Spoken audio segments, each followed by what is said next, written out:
आज गुरुवार के दिन आप बृहस्पति देवता की कथा के साथ साथ आरती भी सुनेंगे। बोले बृहस्पति देवता की जय। पौराणिक कथा के अनुसार प्राचीन समय की बात है। भारतवर्ष में एक प्रतापी और दानी राजा राज्य करता था। वह नित्य गरीबों और ब्राह्मणों की सहायता करता था, परंतु ये बात उसकी रानी को अच्छी नहीं लगती थी।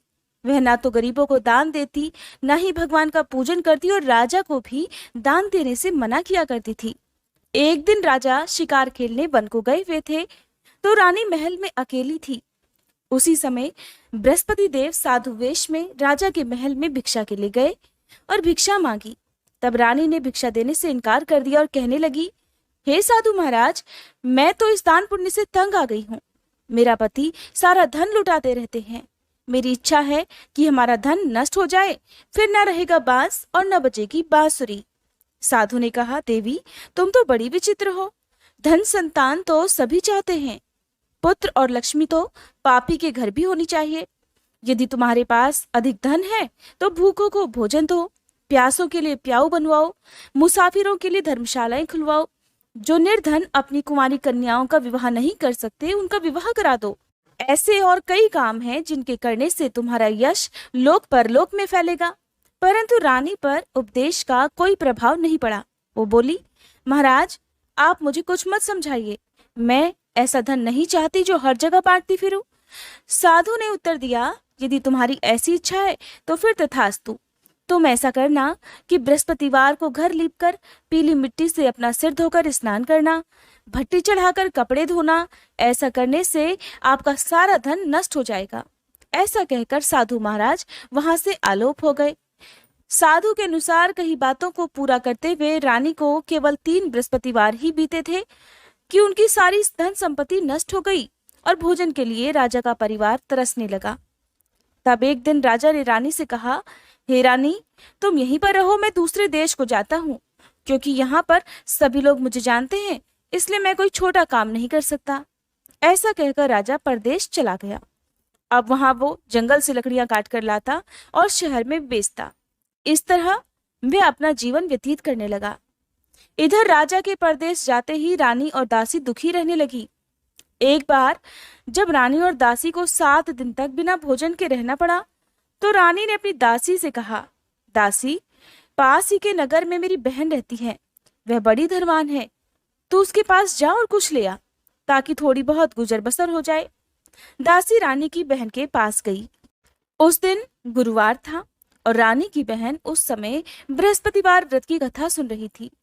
दासी ने रानी की बहन को अपनी रानी का संदेश दिया, लेकिन रानी की बड़ी बहन ने कोई उत्तर नहीं दिया। जब दासी को रानी की बहन से कोई उत्तर नहीं मिला तो वह बहुत दुखी हुई और उसे क्रोध भी आया। तब दासी ने वापस आकर रानी को सारी बात बता दी। सुनकर रानी ने अपने भाग्य को खूब कोसा। उधर रानी की बहन ने सोचा कि मेरी बहन की दासी आई थी, परंतु मैं उससे नहीं बोली, इससे वो बहुत दुखी हुई होगी।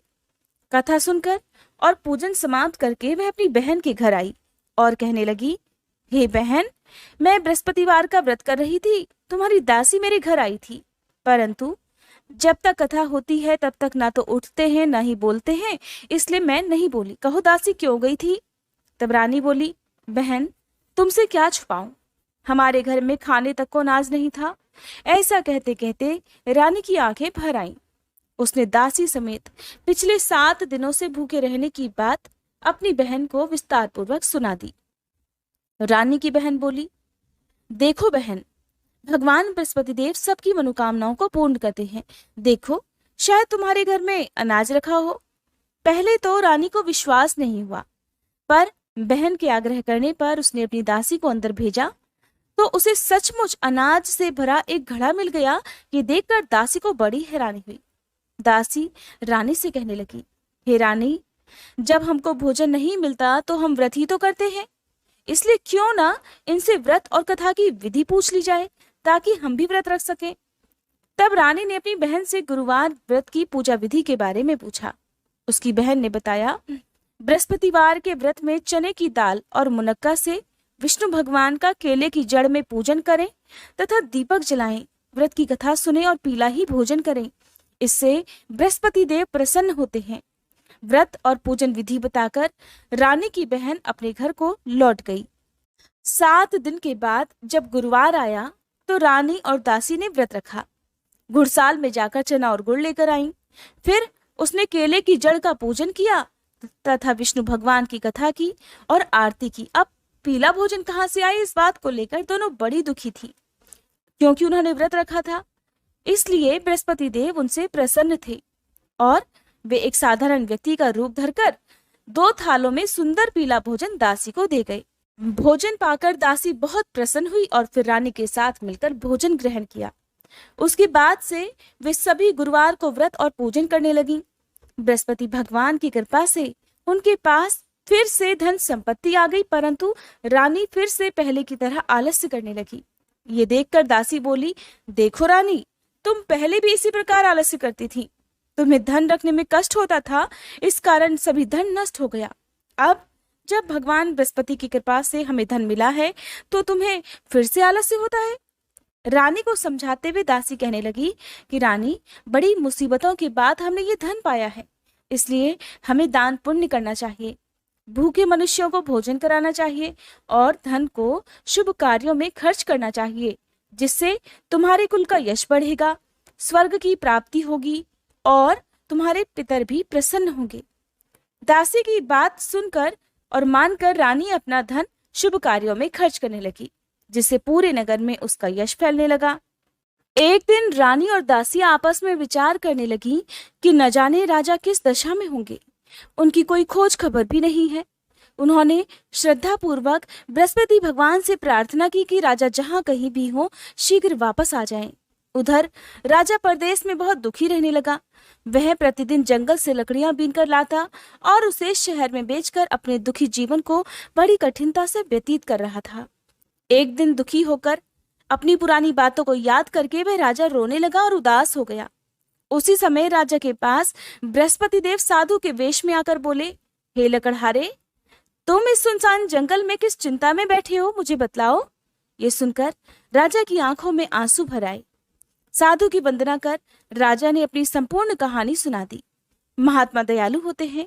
वे राजा से बोले, हे राजा, तुम्हारी पत्नी ने बृहस्पति देव के प्रति अपराध किया था, जिसके कारण तुम्हारी ये दशा हुई। अब तुम चिंता मत करो, भगवान तुम्हें पहले से भी अधिक धन देंगे। देखो, तुम्हारी पत्नी ने बृहस्पतिवार का व्रत आरंभ कर दिया है। अब तुम भी बृहस्पतिवार का व्रत करके चने की दाल और गुड़ जल के लोटे में डालकर केले का पूजन करो।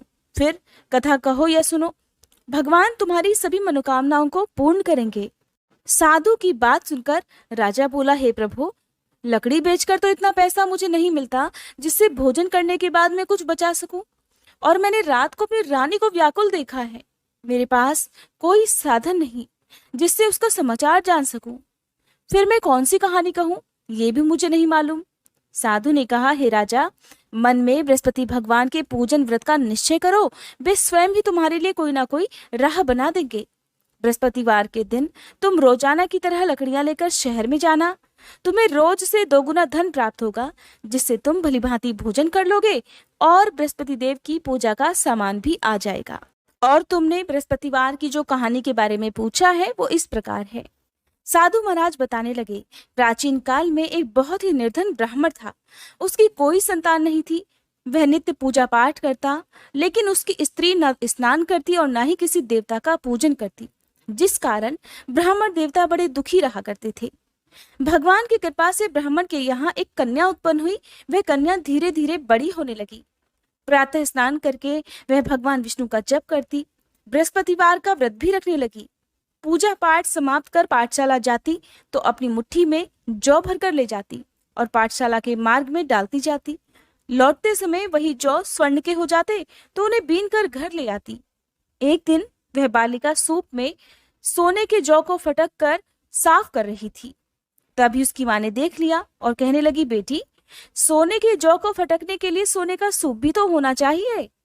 दूसरे दिन गुरुवार था। कन्या ने व्रत रखा और बृहस्पति देव से सोने का सूप देने की प्रार्थना की। बृहस्पति देव ने उसकी प्रार्थना स्वीकार कर ली। रोजाना की तरह वह बालिका जौ फैलाती हुई पाठशाला गई। पाठशाला से लौटकर जब वह जौ बीन रही थी तो बृहस्पति देव की कृपा से उसे सोने का सूप भी मिल गया। उसे वह घर ले आई और उससे जौ साफ करने लगी, परंतु उसकी माँ का वही ढंग रहा। एक दिन की बात है, वह कन्या सोने के सूप में जौ साफ कर रही थी। उसी समय उस नगर का राजकुमार वहां से निकला। कन्या के रूप और काम को देखकर वह उस पर मोहित हो गया। राजमहल आकर वह भोजन और जल त्याग कर उदास होकर लेट गया। राजा को जब राजकुमार द्वारा अन्न जल त्यागने का समाचार मिला तो अपने मंत्रियों के साथ वह अपने पुत्र के पास गया और कारण पूछा। राजकुमार ने राजा को उस लड़की के घर का पता भी बतला दिया। तब मंत्री उस लड़की के घर गया। मंत्री ने ब्राह्मण के सामने राजा की ओर से निवेदन किया। कुछ ही दिनों बाद ब्राह्मण की कन्या का विवाह राजकुमार के साथ संपन्न हो गया। उधर कन्या के घर से जाते ही ब्राह्मण देवता के घर में पहले की भांति गरीबी का निवास हो गया। फिर एक दिन दुखी होकर वह ब्राह्मण अपनी पुत्री से मिलने गया।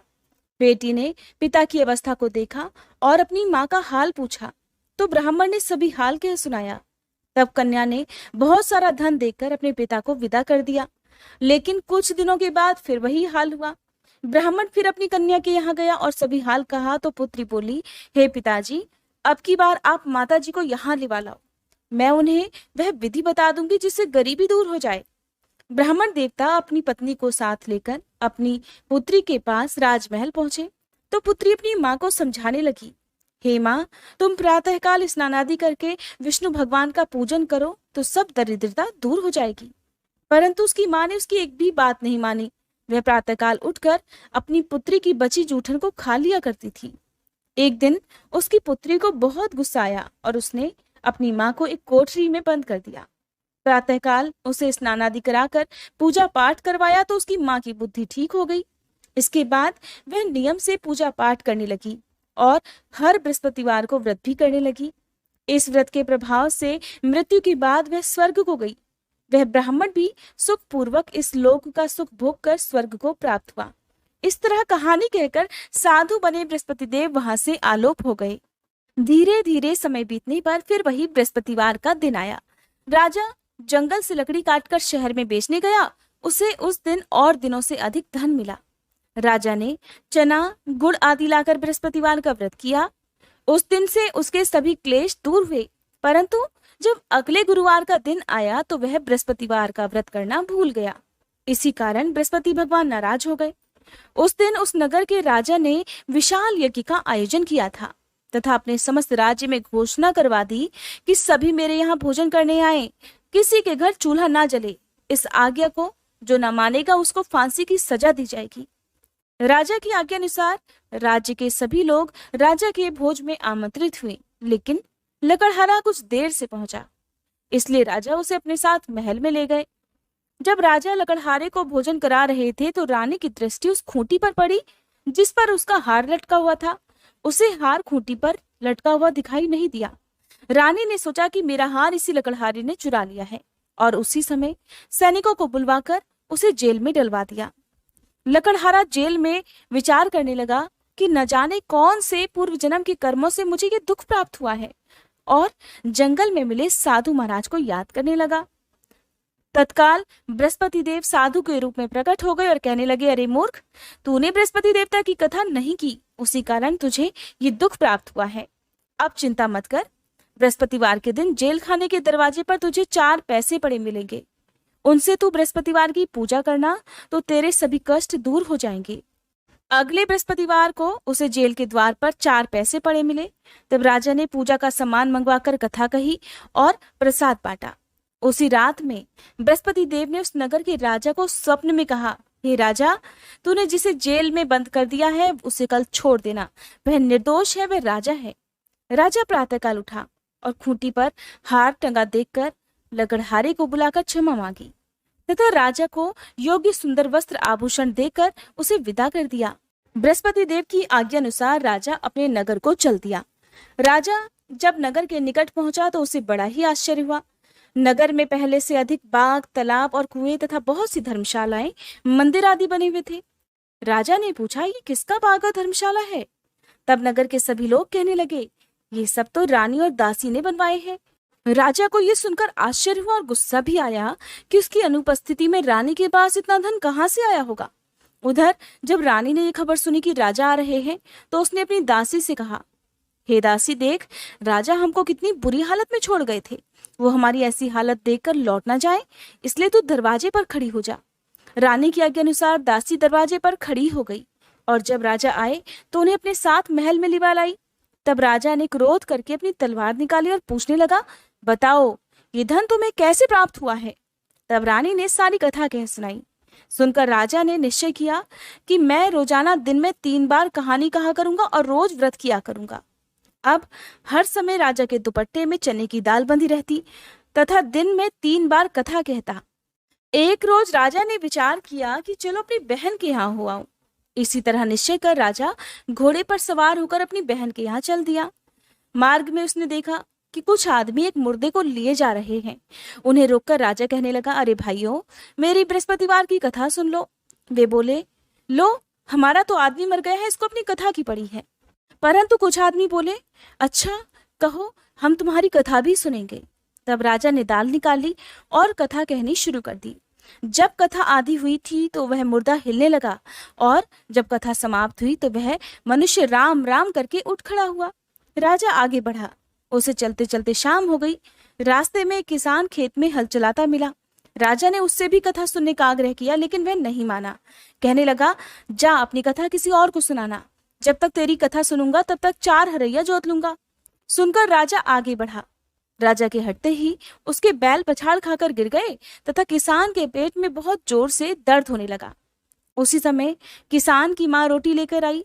उसने जब देखा तो अपने बेटे से सब हाल पूछा। बेटे ने सभी हाल बता दिया। बुढ़िया दौड़ी दौड़ी उस घुड़सवार के पास पहुंची और उससे बोली, बेटा, मैं तेरी कथा सुनूंगी, तू अपनी कथा मेरे खेत पर ही चलकर कहना। तब राजा ने लौटकर बुढ़िया के खेत पर जाकर कथा कही, जिसको सुनते ही बैल खड़े हो गए तथा किसान के पेट का दर्द भी बंद हो गया। अब राजा अपनी बहन के घर पहुंच गया। बहन ने भाई की खूब मेहमानी की। दूसरे रोज प्रातःकाल राजा जगा तो वह देखने लगा कि सभी लोग भोजन कर रहे हैं। राजा ने अपनी बहन से पूछा, ऐसा कोई मनुष्य है जिसने भोजन ना किया हो, जो मेरी बृहस्पतिवार की कथा सुन ले।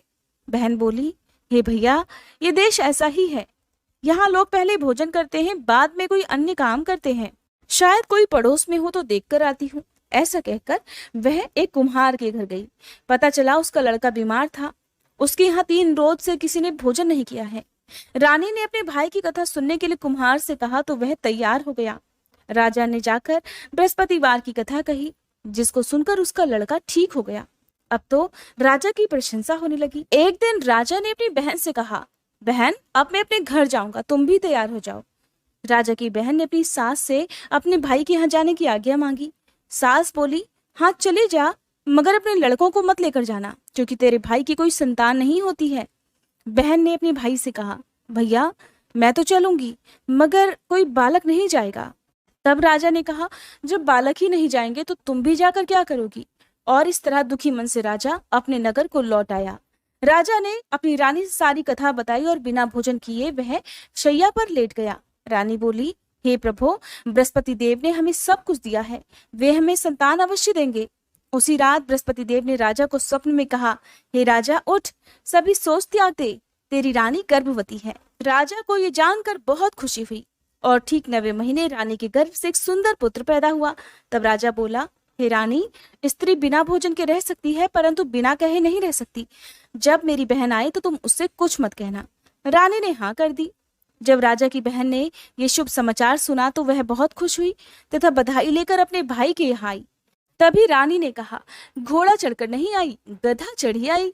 राजा की बहन बोली, भाभी, मैं इस प्रकार ना कहती तो तुम्हें औलाद कैसे मिलती। बृहस्पति देव ऐसे ही हैं, जिसके मन में जो कामनाएं हैं सभी को पूर्ण करते हैं।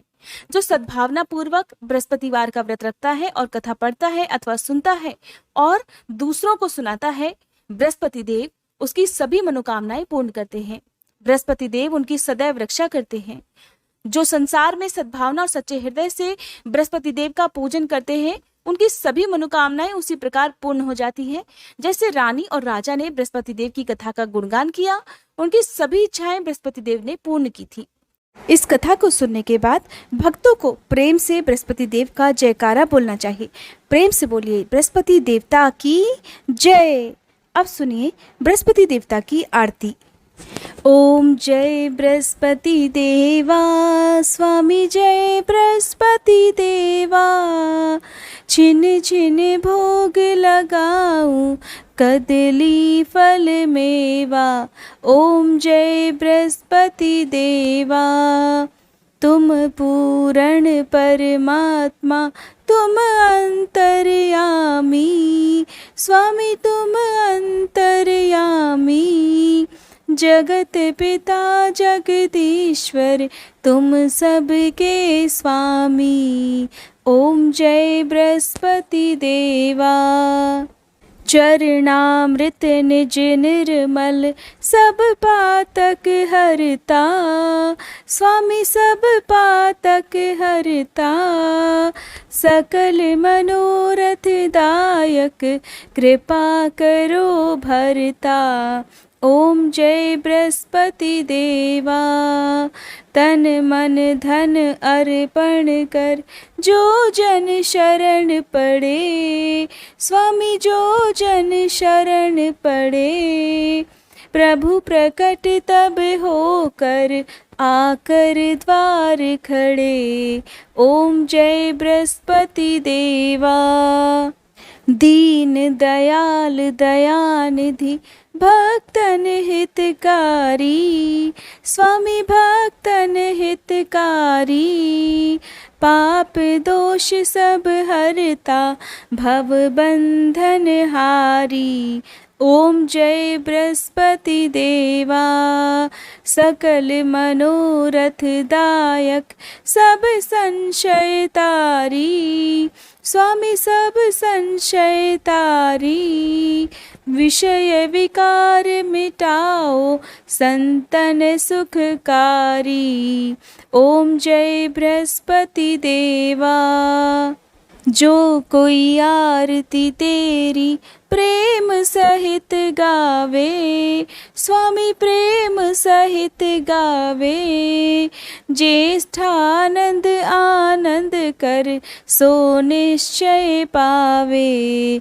ओम जय बृहस्पति देवा।